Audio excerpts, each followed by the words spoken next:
Good morning, everybody. I got this blockage from Facebook this morning. It's not the first time. It's happened many times. And I have never mentioned it on my YouTube channels or on BitChute. But today I'm going to talk about it a little bit because it was, let me just say it pissed me off. The reason that they did this pissed me off. I don't need Facebook. But what was the statement that I made that made them tell me that I can't post for 3 days? Well, let me show you what I posted. This article I posted from the Daily Bell. And I I captioned, fascism should be more appropriately be called corporatism because it is a merger of state and corporate power. Benito Mussolini. Now, of course, that is offensive to the corporate powers that be, ABC, Google, Facebook, Twitter. The list goes on and on and on and on. But why is this important today? Well, we'll read a little bit of it. I'll point out a few things to you in this particular article, and then I'll have another article that I want to show you. But this one's by Ben Barty, posted October the 15th, 2021. Fascism should be more appropriately be called corporatism because it is a merger of state and corporate power. Benito Mussolini. So those of you who are young and have not read about fascism, instead your civics books we're only talking about equality of women and men when there is no such thing, or maybe a third or fourth gender, which is contrary to biology. Maybe you didn't read about fascism and what it is. Now, all you have to do, you young folks, is take a look around you today and you will see fascism everywhere.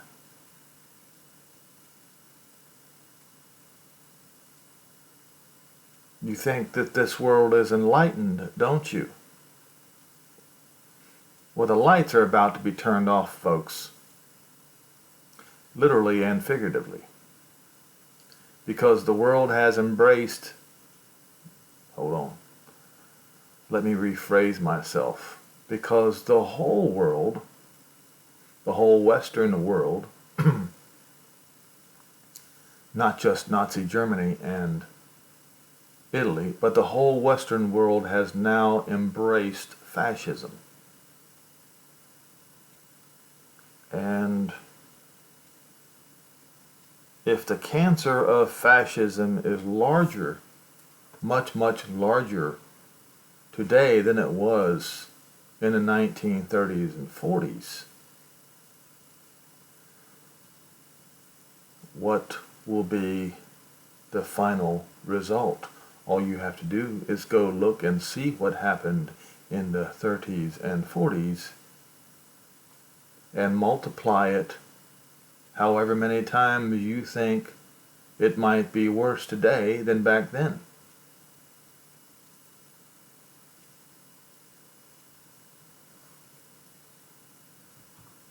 Like a child with spaghetti, the U.S. corporate state made a mess of libertarian ideology.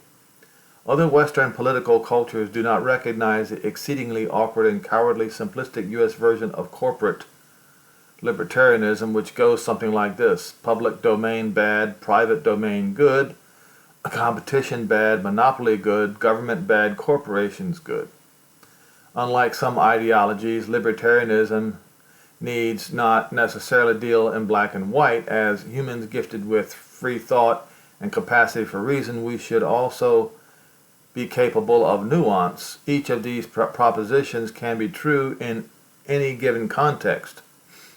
The corporation can be an effective organizational structure for facilitating efficient economic relations and willing partners, and or left unchecked, the corporate machine will merge with the state into a rent-seeking, anti-libertarian foe to human prosperity.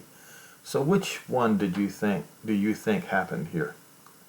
Which one do you think is happening right now?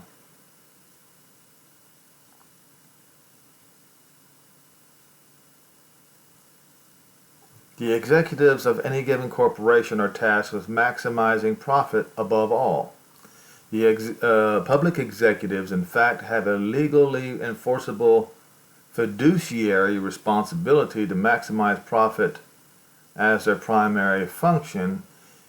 Now, you know what fiduciary means, folks. That means for their clients. In and of itself, this is a morality-free imperative, neither inherently right or wrong. It is just the nature of the beast. What does a corporate entity have to say of human liberty? Nothing. Not now, not ever. Profiteering is the ethos, nothing more. If the maximum profits are to be made in a free society, so be it. If the maximum fortune is to be mined from a sea of enslaved zombies, just as well. It's all the same to shareholders. All right? You see what he's saying here?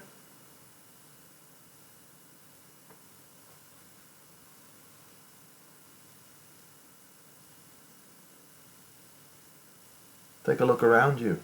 You don't believe it. All right.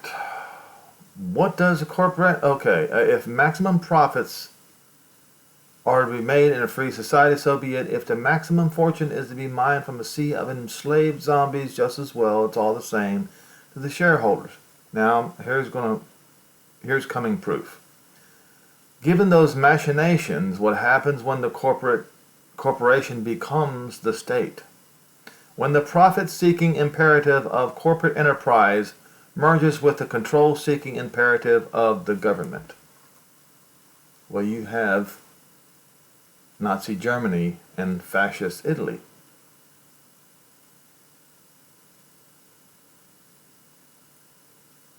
There are thousands of examples of this,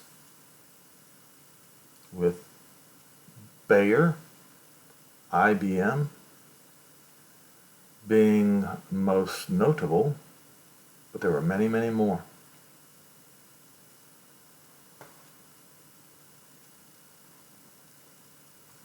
Here in 2021, the interests of the state and the corporations converge, so that it doesn't matter which entity forces the adoption of the vaccine passports.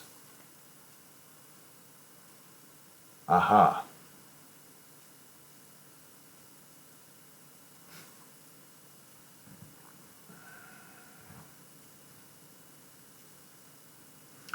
At least 17 U.S. companies or nonprofits are developing websites or apps that might be used by sporting venues, restaurants, and other businesses seeking to keep their customers and employees safe.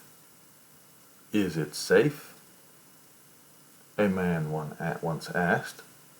According to the executive director of the Health Innovation Alliance, a broad coalition of health providers, tech companies, employers, and insurers.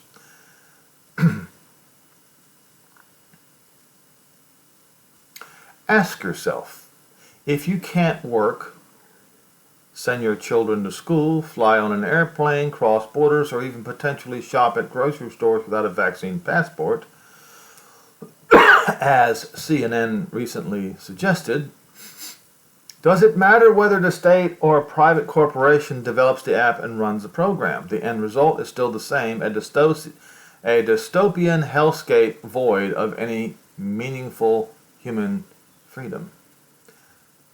This article is the reason I was blocked from Facebook for 3 days. You see. Why were they so offended by this article? Because it describes them accurately. Now you might say, well, Henry, like you, Mark Zuckerberg is a Jew.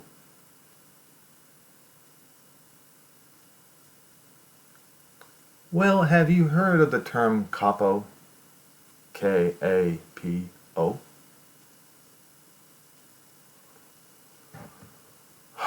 Now,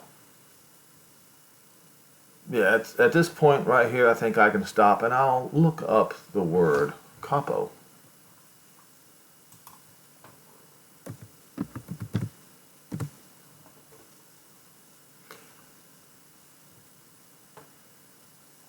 A capo, or prison functionary, was a special type of prisoner in the Nazi concentration camps during the Holocaust. Capos were chosen by the Schutzstaffel, the SS, camp guards, to help run the camp. Some capos were in charge of other prisoners who had to do forced labors. The Nazis used capos for many reasons. What were they? Well, here's a capo. He's wearing a yellow star like I am, but he's wearing this band on his arm. They used other Jews, promising them things, to convince them to keep the other Jews in line, you see. You see, even though they were not paid, the capos got special treatment. They did not have to do hard labor. They were not physically abused like the other prisoners. They sometimes got extra food, cigarettes, alcohol, regular clothes, and private rooms. However, to keep this treatment, the capos had to keep the SS guards happy. If they did not control the other prisoners well enough, the capos would lose their jobs and they would become regular prisoners again. So the capo, Facebook, was angry with me for pointing out the obvious. Now, if you think that fascism is not happening around you, I want you to take a look. German state allows food stores to ban the unvaccinated. Get a jab or starve to death? This article was published 2 days ago by Steve Watson.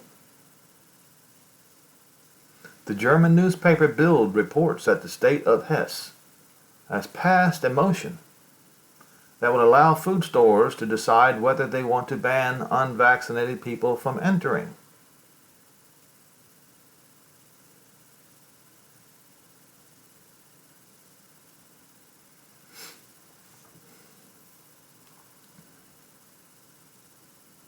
You see. Now, I have posted videos concerning the vaccine and concerning the virus. They have gotten blocked. I've gotten YouTube strike, so I posted them on BitChute. I mean, you can go and look at those. It's not hard to find. I've given you, the public, information about your options. One of them was the Rutherford Institute's religious objection paperwork that you can print out fill out and sign and give to your employer, which can be used later in court if necessary.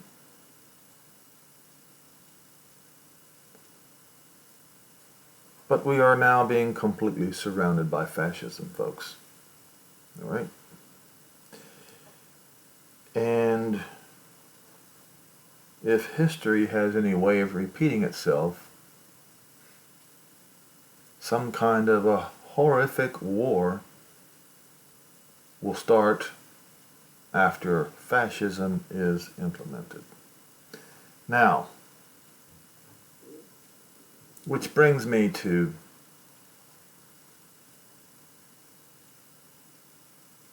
a statement that somebody made. I can't remember how it goes. Oh, and I don't remember who the fellow was. I apologize for not, but I remember the statement very well now.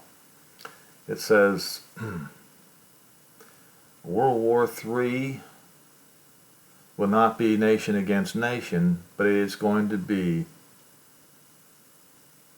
a civil war within nations, brother against brother.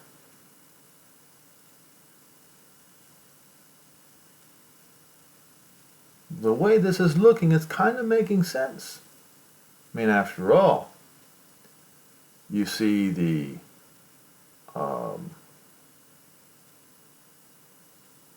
demonstrations in Italy right now, over 100,000 demonstrators in Italy against the Green Pass. You can look that up and you can find it. And they had big demonstrations in Great Britain, and they had to back down a little bit on their fascist stance concerning their own version of the Green Pass.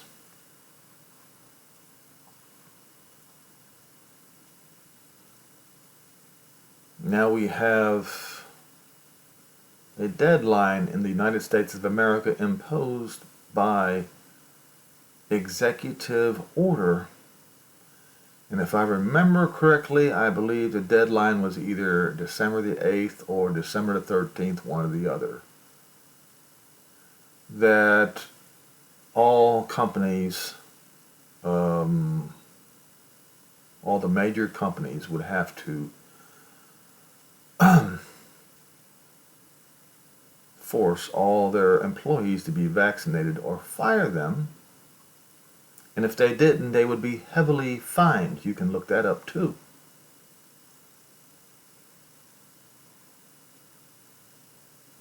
Now,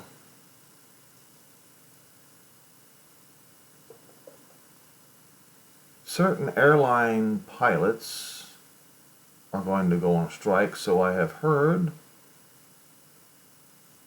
Other groups of employees and unions, I also heard that USPS employees are going to go on strike if this follows through.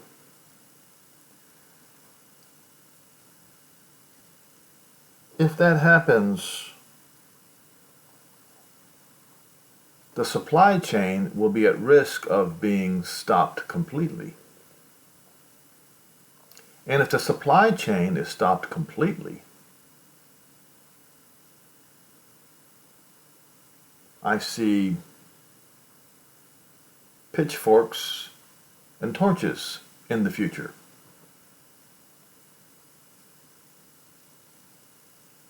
Is this predicted in the scripture?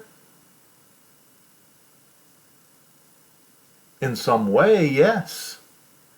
But these scriptures, like Haggai 2, for example,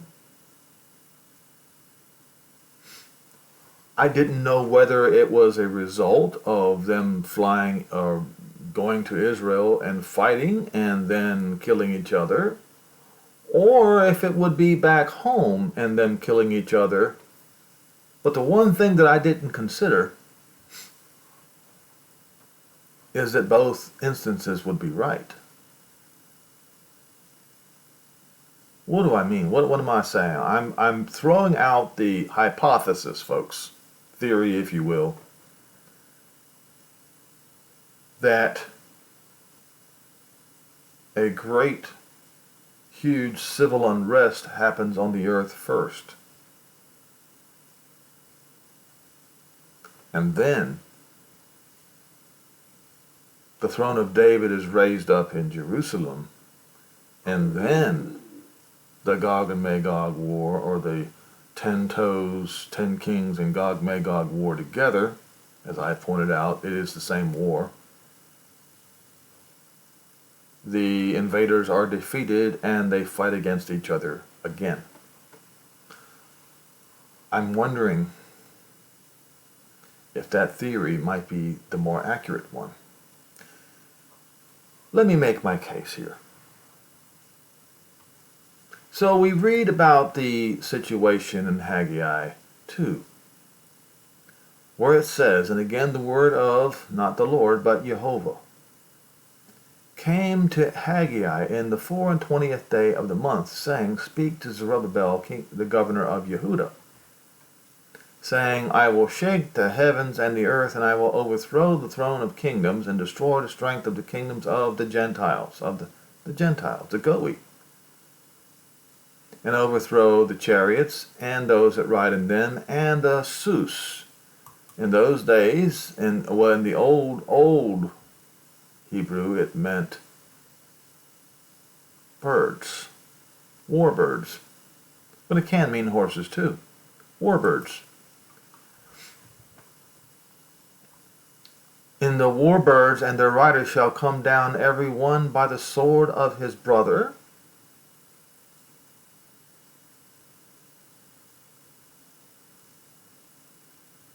Well, it's ish. All the men will come down, every one by the sword of his brother. Now, it says, in that day, says Jehovah of hosts, I will take you, O Zerubbabel. Zerubbabel means conceived in Babylon. The sign is, come out of her, my people, and be not partakers of her sins, for her sins have reached unto heaven. And it's time to pour out the vials of wrath on her. I will make you a sign because I have chosen you. All right. Now what we want to do is go look in Daniel 7. Actually, let's go to Daniel 2 first.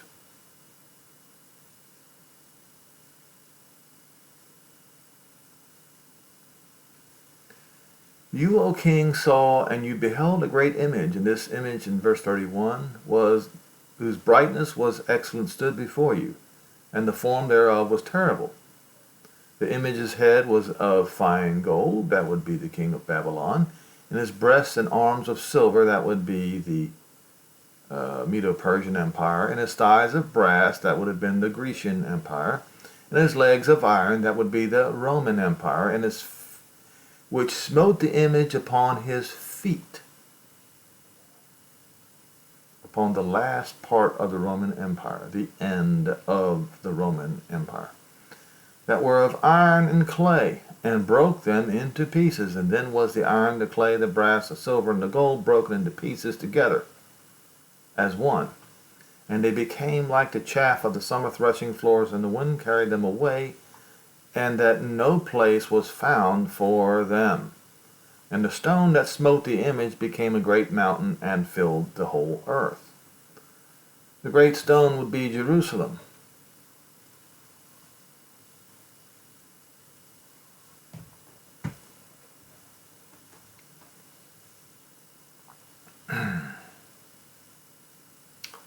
This is the dream. And we will tell you or it doesn't say we will tell you, it says I will tell you the interpretation.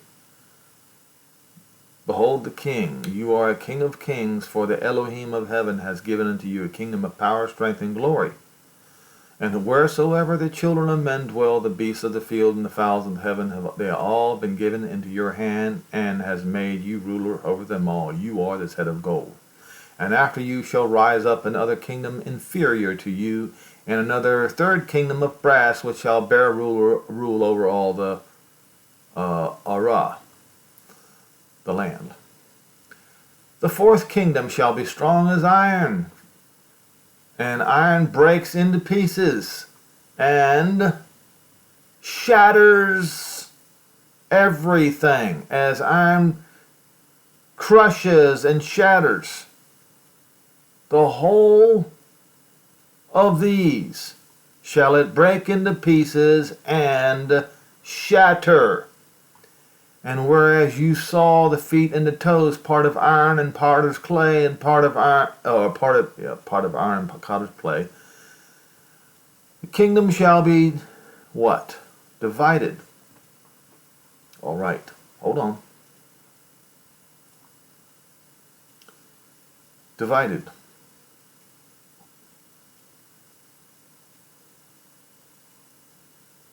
The Orthodox versus the Catholic. They're both Catholic. In fact, they're Catholic, Orthodox, Lutheran, Methodist, Baptist,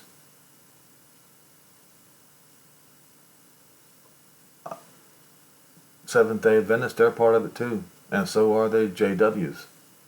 I'll get to them in a minute. They're divided. But I'm talking religion, and this is talking about the empires.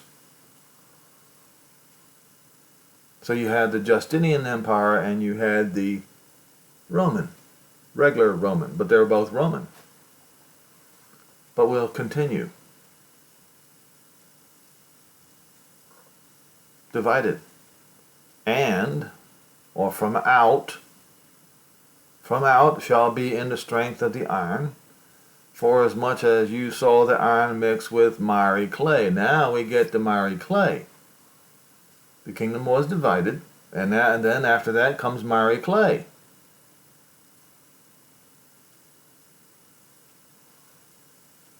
The two legs, the division, the great schism, the great division, the Justinian Empire and the regular Roman Empire.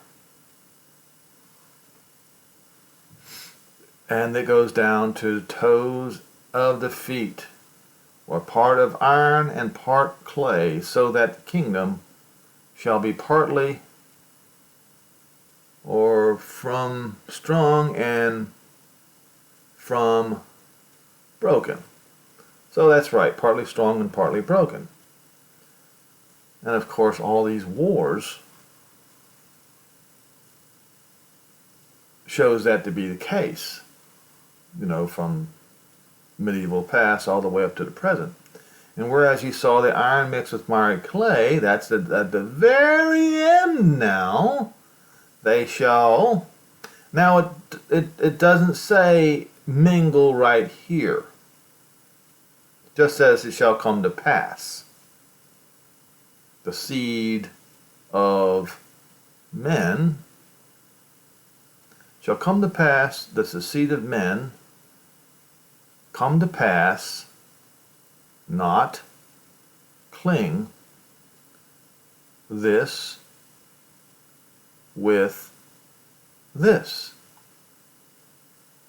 Because, look, iron does not mix with clay, with potsherd. In other words, in the very, very last, at the very end, they will adopt a policy of, what do they call it now? It just slips my mind. It's a policy of amalgamation of, they call it inclusion. There's another name they call it for diversity. Racial diversity in Europe in the last days. So that's a marker. That is a marker for when the end shall come. diversity, bringing in all these Middle Easterners into Europe in the name of diversity. But it says they will not cleave to one another because iron does not mix with clay. In those days, in the days of diversity, but it says in the days of these kings, shall the Elohim of heaven, it would be, of course, at the end of the days of those kings, folks. Let's use our brains here. Shall the Elohim of heaven set up a kingdom which shall never be destroyed, and the kingdom shall not be left to another people. The Romans, the Greeks, the Parthians, Persians, the Justinians, the Turks, the whoever else ran amok in Jerusalem will not be allowed to run it anymore, but shall break in pieces and consume all these kingdoms, and it shall stand forever. The mountain, and whereas you saw that the stone was cut out of the mountain. Now that mountain is Jerusalem. The stone was not cut out of Rome. It was not cut out of jolly old England as Jesus was cut out of jolly old England. Most people don't know that. Yehoshua was cut out of Jerusalem. And it shall break in pieces the iron, the brass, the clay, and the silver, and the gold. Okay?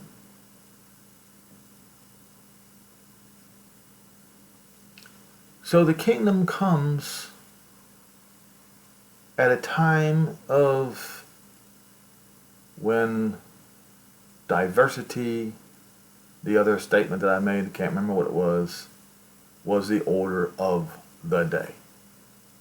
So what's going to happen in those days?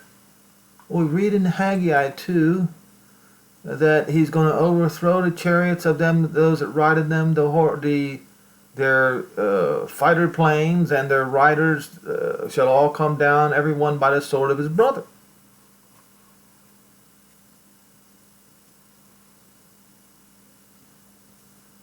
All right, so did we go to, okay.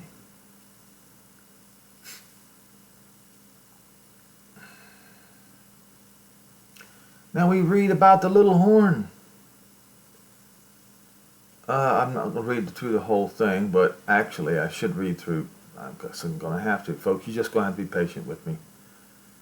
In the first year of Belshazzar, the king of Babylon, Daniel had a dream and the visions on his head about his bed. And he wrote the dream, and he told some of the matter. And Daniel spoke, and he said, I saw in my vision by night, behold, the four winds of the heaven strove upon the what?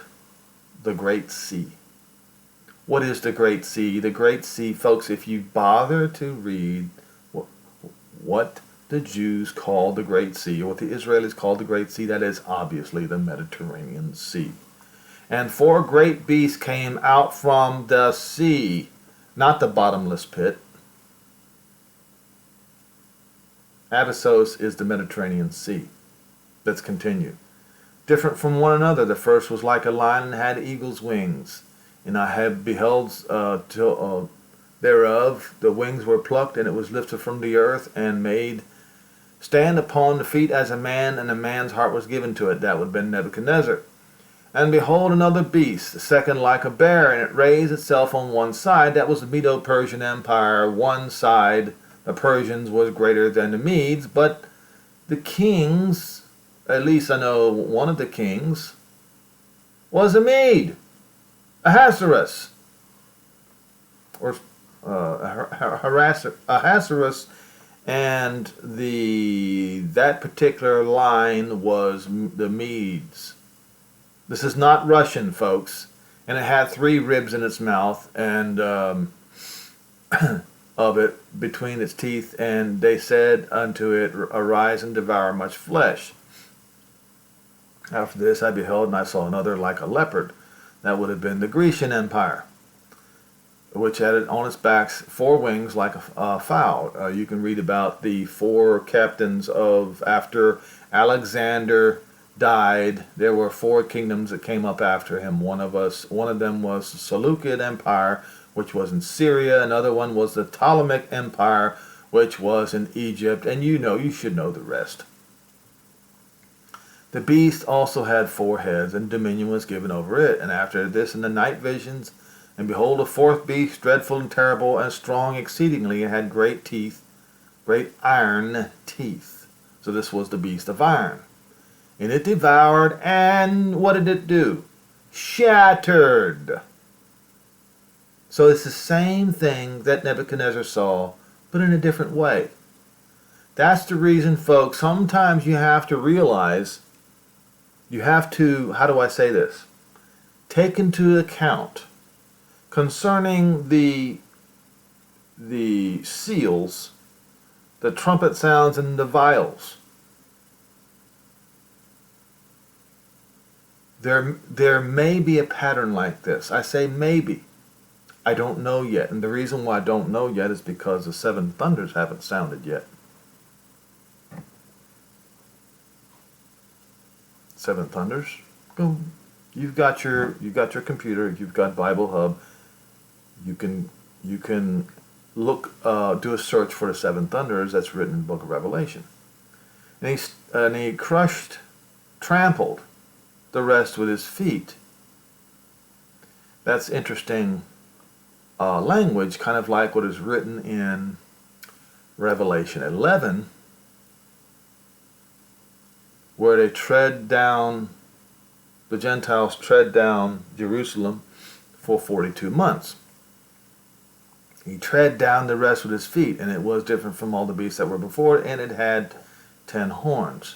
I considered the horns, and behold, there came up one among them. Another little horn. The little horn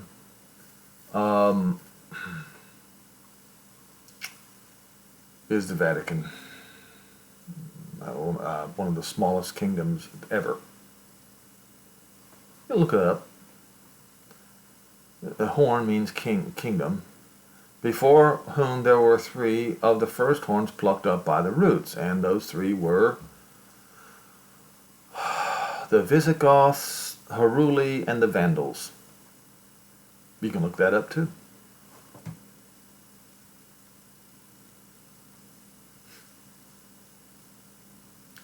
And behold, in this horn were eyes like eyes of a man, and the mouth speaking great things. And I beheld till thrones were cast down,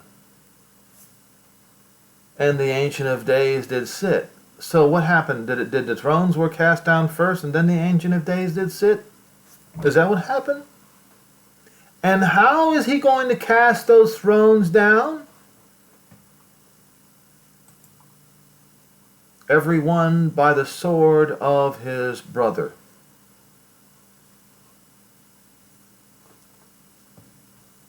All right?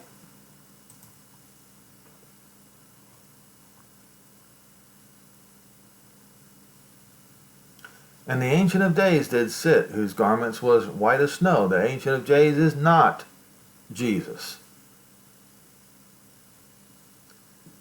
The Ancient of Days is not even Yehoshua. The Ancient of Days is the Father. Who is greater in days, a father or his son? The Father comes first and then the Son. Jehovah is the Ancient of Days. And on his head, his hair was white as pure wool. His hair was white as pure wool. His throne was like the fiery flame, and his wheels, Ezekiel 1, as burning fire. A fiery stream issued and came forth from before him. thousands and thousands ministered unto him, and myriads and myriads, not 10,000 times 10,000, just says myriads and myriads, stood before him, and the judgment was set, and the books were opened. And I beheld them because of the voice of these great words which the horn spoke. Remember what I told you concerning the Judensow. The Catholic Church and the Protestant Church both blasphemed the name, the Shem HaMephoresh, in a most devastating, in the most vile, the most possible vile way that could be done. They could not have committed this blasphemy, this atrocity against the Shem, or the Shem HaMephoresh, in a more devastating way. It is not possible.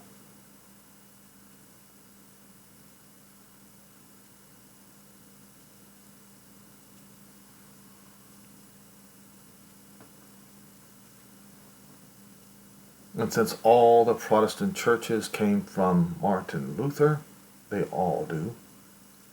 I don't care what you say. They are all in Martin Luther's great blasphemous sin. He just repeated the mantra of the man at the Vatican himself.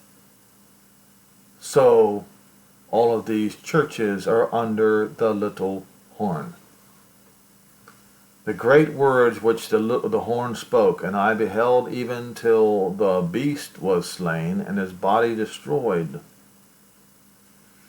and given to the burning flame. Concerning the rest of the beasts,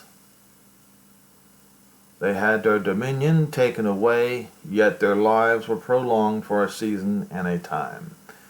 That is also written in Isaiah 24.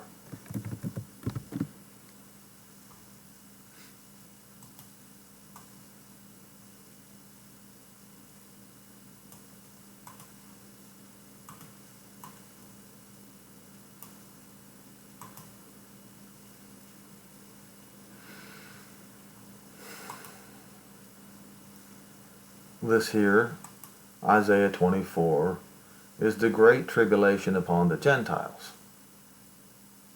And Christians don't believe that the great tribulation will be upon the Gentiles. Well, it will. And also on the church. Here it has all the horrible things that's going to happen on the earth. Okay? And then it says this. And it shall come to pass in that day that Jehovah, not the Lord, but Jehovah, that's the Father, that is his name, shall attend to, deal with. His visitation is going to be on the host, the armies of the high ones. What high ones?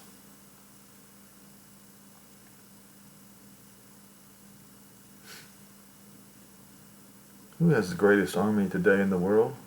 Greatest military? I'm hearing one right now.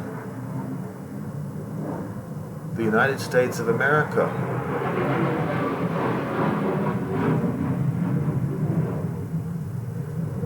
That's the first time I've lived here that fighter planes have flown this close to me.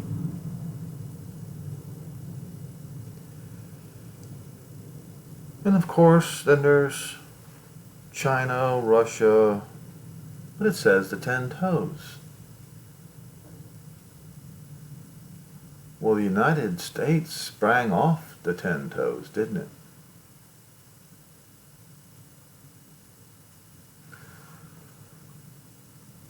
Shall visit the host of the high ones that are on high. Let's just say the high members of the UN. Let's try that. That'll give you some, or the G7 or the G8. That'll give you a little bit of insight, right? And the kings of the earth upon the earth, and they will all be gathered together as prisoners. Why? Why? Why are the people going to give these leaders up so willingly and easily? Why?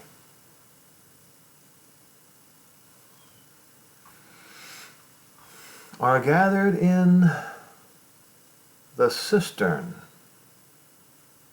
and they will be shut up in the dungeon. And after many days they shall be visited. When shall this happen? When the sun and the moon are confounded, and the sun is shamed. Sixth seal. Sixth seal, folks. Read about it. When Jehovah of hosts will rule in Mount Zion. Mount Zion is the mountain, and the great stone cut out of Mount Zion is Yehoshua with a Zionist name. Jesus is not a Zionist name. It never was, and it never shall be. In fact, Jesus is the name of the destroyer, Apollyon, a fallen angel. Even the JWs know this, but they still use him as a champion. It's going to happen in Mount Zion in Jerusalem before the ancients, gloriously, before the old, or of the old. The old, the elders, the old man, what old men? Abraham, Yitzhak, and Yaakov. In English, Abraham, Isaac, and Jacob.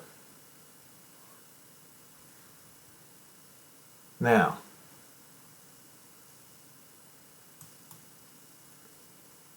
this is, I believe,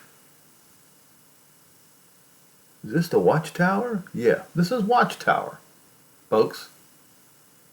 The Greek name used by the Apostle John to translate the Hebrew Abaddon at Revelation 9 and verse 11, Apollyon, means destroyer. It is given as a name of the angel of the abyss. And I've explained to everyone over and over again that the abyssos is the abyss, and the abyssos is the Mediterranean Sea. And as we just read in Daniel 7,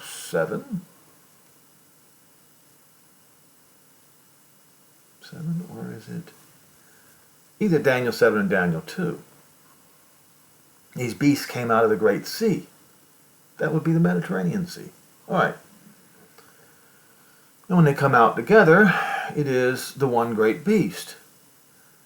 And you will see these people have a king that rules over them, and I'll show it to you in a minute. Though most reference works apply this name is some evil personage or force, the whole setting of the apocalyptic vision is the contrary. Really? I'm gonna show you something, folks. In just a minute, after I get done with this, I'm gonna show you something that you may not have considered before. As it consistently portrays angels being used by, as they say, God, and I've shown you over and over again that the Father's name is not God. That is not his title. His name is Jehovah. His title is Elohim. And this word God is the idol, the false idol of the Germanic and Norsemen and the English. All you have to do is Google it. G-A-U-T, Gaut. An idol. Bring woe upon his enemies. Use of the related verb Apollyon illustrates this is as at James 4 verse 12, which says of God. No, James was speaking in Hebrew. He said of Elohim, not God or God. One there is that is a lawgiver and a judge who is able to save and to destroy. Well, Jehovah is able to save and destroy, but that doesn't mean that somebody else is not the destroyer. This is dumb. So they compare Matthew to Matthew 10 verse 28. The unclean spirit cast out of a man by not Jesus but Yehoshua in a synagogue at Capernaum acknowledge not Jesus but Yehoshua as Elohim's agent and said, "What have you to do with us, Yehoshua, you Nazrim? Did you come to destroy us?" All right. What the people at the watchtower did not do, what they failed to do is read Daniel 9. We'll go to Daniel 9.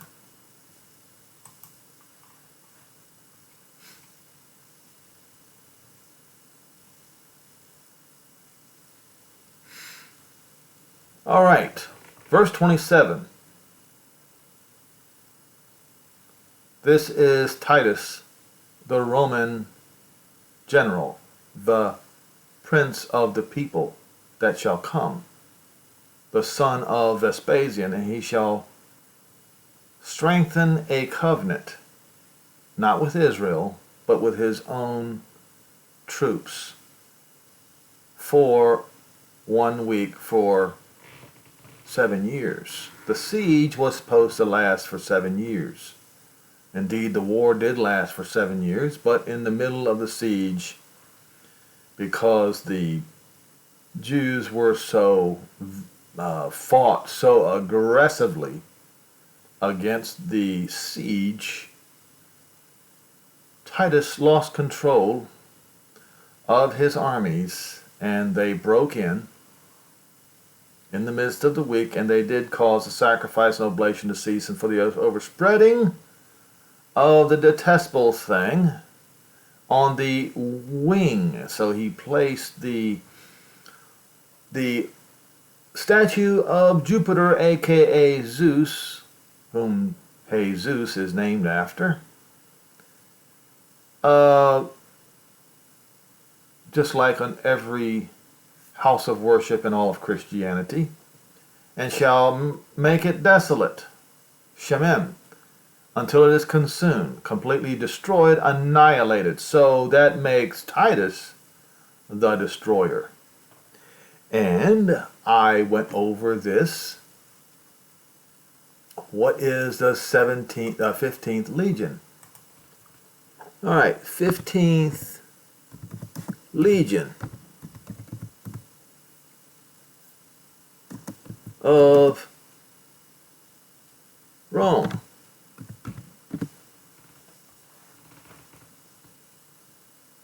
The Legion of Apollo. Apollo's 15th Legion.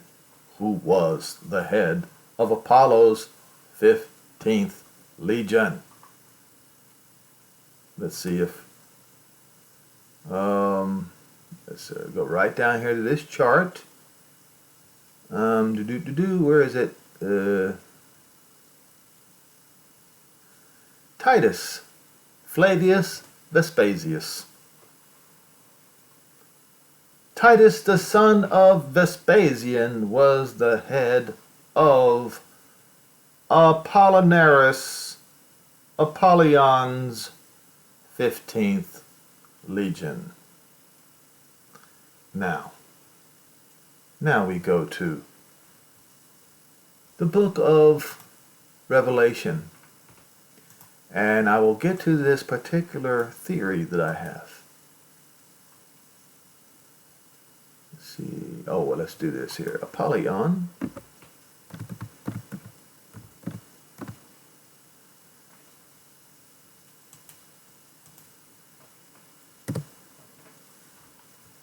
All right, it'd be in Revelation 9.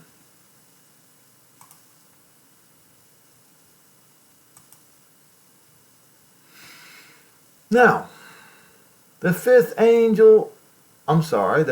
messenger sounded, and I saw a star, an aster, which is a star or a meteor, fall from the sky onto the earth.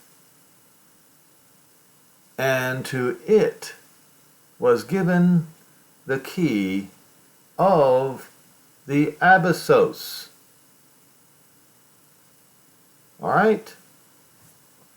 Who has the key of the Abyssos? I showed you in previous video that it would be the man at the Vatican does. All right?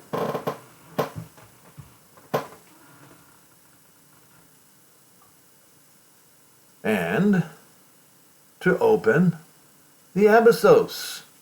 And there rose a great smoke out of the Abyssos, as the smoke of a great furnace, and the sun and the air were darkened by reason of the smoke of the Abyssos. And there came out of the smoke locusts upon the earth, and unto them was given power,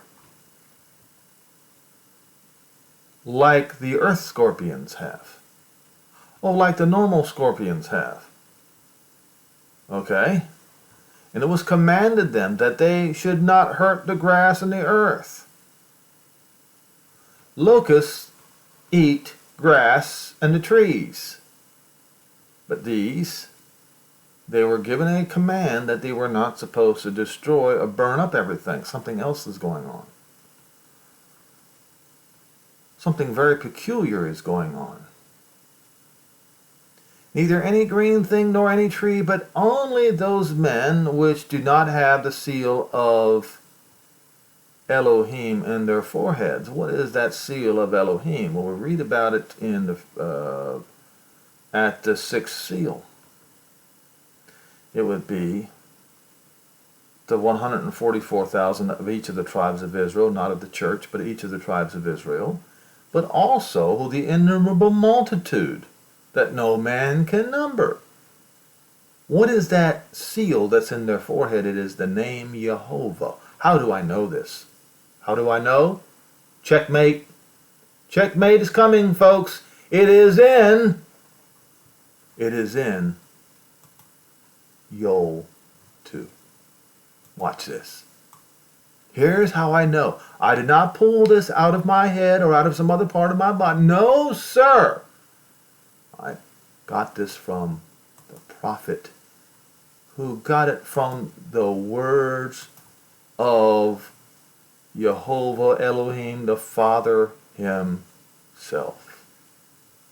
You see, what is in your forehead, in your brain, comes out of your mouth. Or what the heart is full of, the mouth speaks. Right? Can we all agree on this? All of you who have listened to my videos, you are my witnesses. Listen.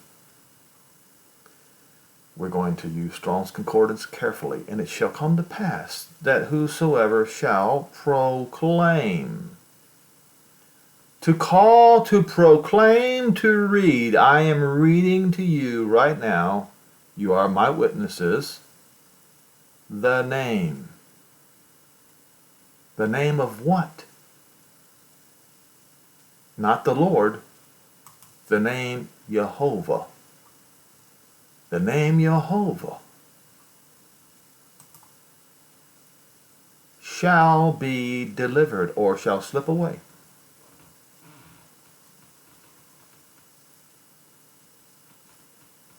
What is in your forehead, what your heart is full of, your mouth speaks. So, those who proclaim the name of Jehovah shall escape.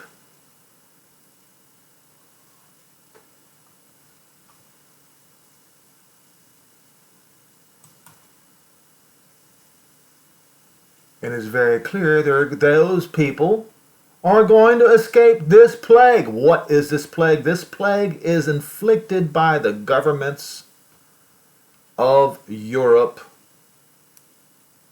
and beyond against their own people. Why? Listen. Why do I say it's inflicted by their own people, on their own people, by their own government? Because if you read the whole thing, you will understand clearly. The shapes of the locusts were like unto horses prepared unto battle, and on the heads were like crowns of gold, and their faces as faces of men. Now the crown is like a gold crown. Have you ever looked at an Apache helicopter? They have a crown on top of it. Go look. And they had hair as the hair of women. It looked like the propeller, the great big propeller spinning. I probably should go and look this up.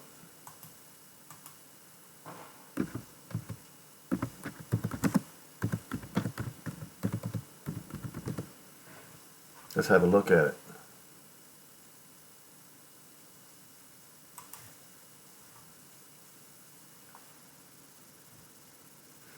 All right. It has this thing on top. Others have a different kind of one, but yeah, it has a crown on its head. And when this propeller spins around, it looks like hair.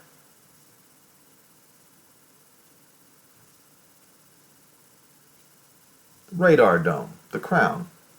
You see? All right. Let's go back to it.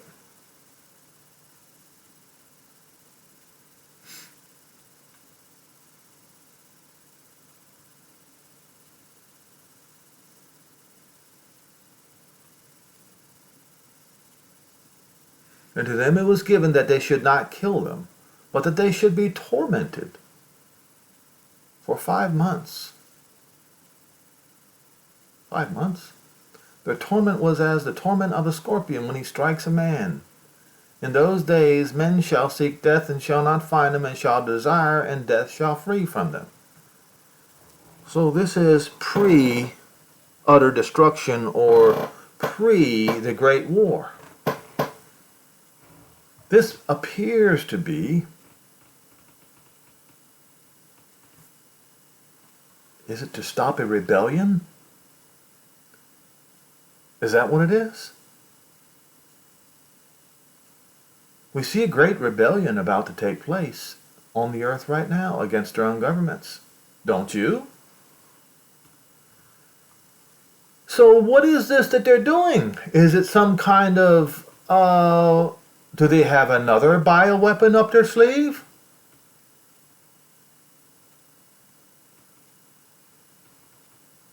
To, how do I say this?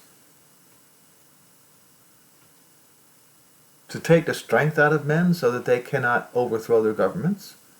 Look, you'll see what it says, in the shapes of the locusts were like unto horses prepared unto battle, and on their heads were as like crown of gold, and their face, it doesn't say it was a crown of gold, it doesn't say it was gold, it says like the gold crowns. That's what its shape was like. And their faces as the face of men. Yes, that two windshield, two windows like two eyes, and whatever. And they had hair like the hair of women, and their teeth was as the teeth of lions. Teeth of lions. All right, let's look at. I'll find it here eventually.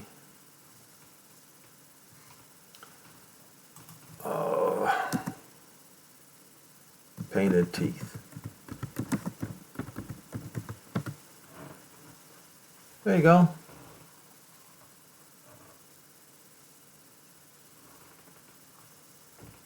Teeth of lions.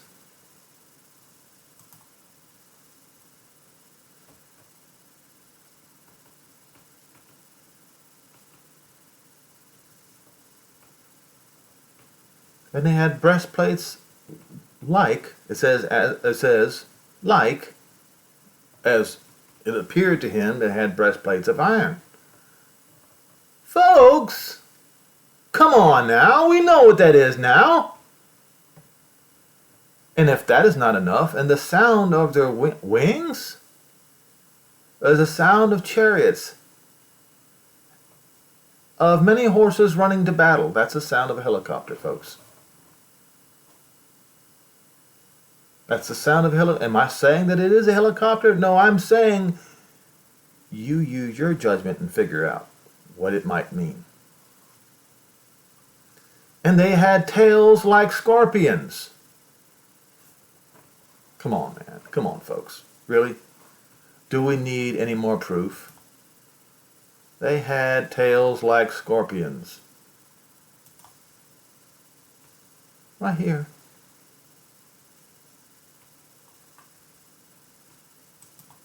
And then it says this.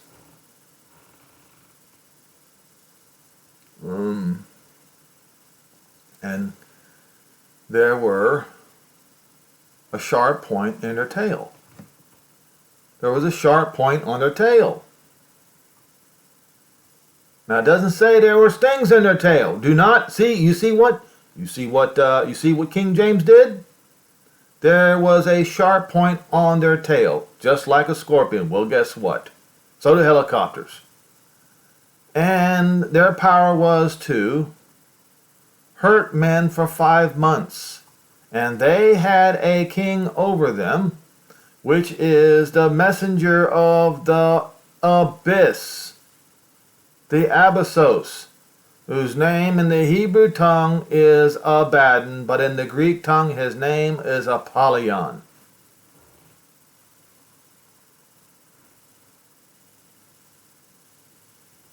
Why are they doing this to their own people? You see that this is the Roman kingdom in the last days.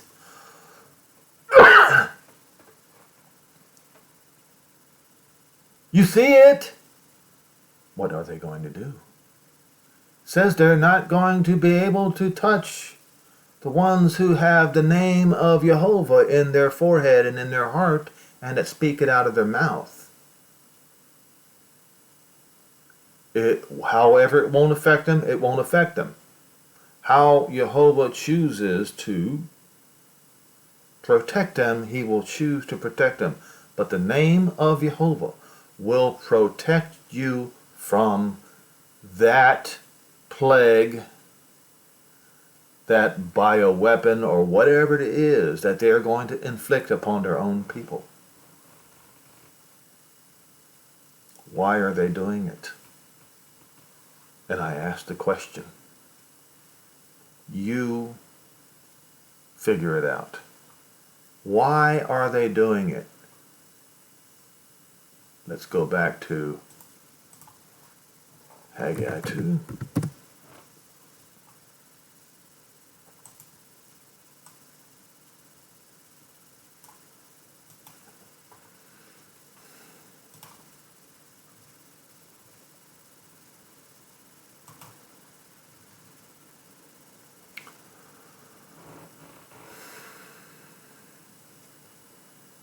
Oh, 2, not 1. And the word of Jehovah came into Haggai in the 24th day of the month. That would just incidentally be the day before Hanukkah. Saying, Speak to Zerubbabel, governor of Yehuda, saying, I will shake the heavens and the earth, and I will overthrow the throne of kingdoms, and I will destroy the strength of the kingdoms of the Gentiles. I will overthrow their chariots, and those that ride in them, and the Sus. We just read birds. What are helicopters and fighter planes. They are birds, warbirds.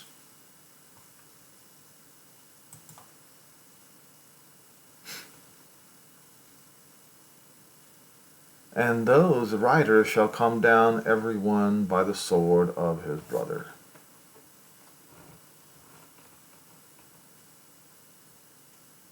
I suspect that a great civil war in Western civilization is about to begin, based upon what I see around us, and these sorcerers, scientists, government officials are going to use a biological weapon to immobilize the people.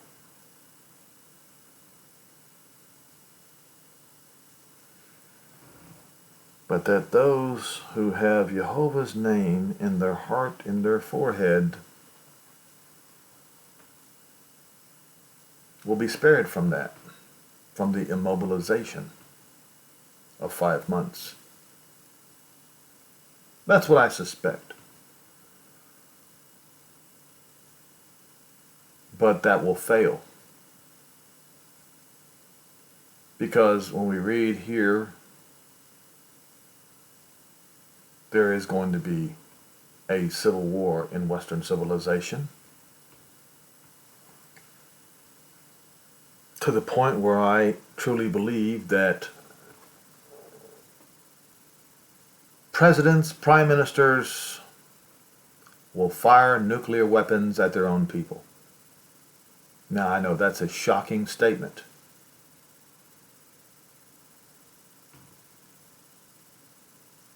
But I think that the future, in the very near future, will prove my theory to be true. We shall see. In any case, folks, I have to tell you, that is the reason why I sold my house, and to get rid of the mortgage. And I live on a slightly smaller piece of property, further out in the woods, further out in the country. But like I said, to escape the mortgage, and prepared myself. But I am my own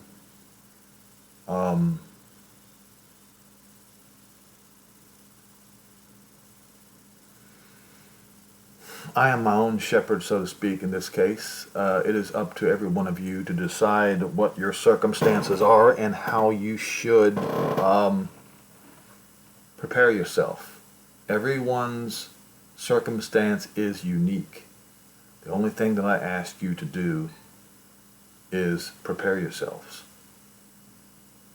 I think you see a civil war coming like I do. There's a lot of people who I know that say that since they can't do anything about it, they're not going to do anything about it. Well, there is something you can do about it. But the number one is, don't use the name, any other name instead of the name Jehovah. You do that and you negate that salvation, that escape that is promised in Yoel 2. There is only one. His name is Jehovah. There is only one title for him. It's Elohim. He is salvation, and the name of Yehoshua declares that truth. So in that name is salvation.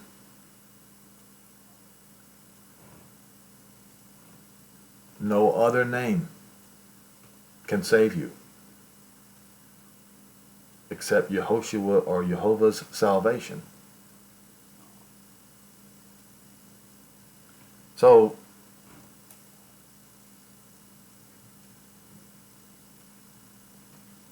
is YouTube going to give me a second strike? I don't know, but I'm going to post this on YouTube and I'm going to post this on BitChute. If they give me a second strike, I will let you know. Anyway, if you're not getting yourself ready now, you better start.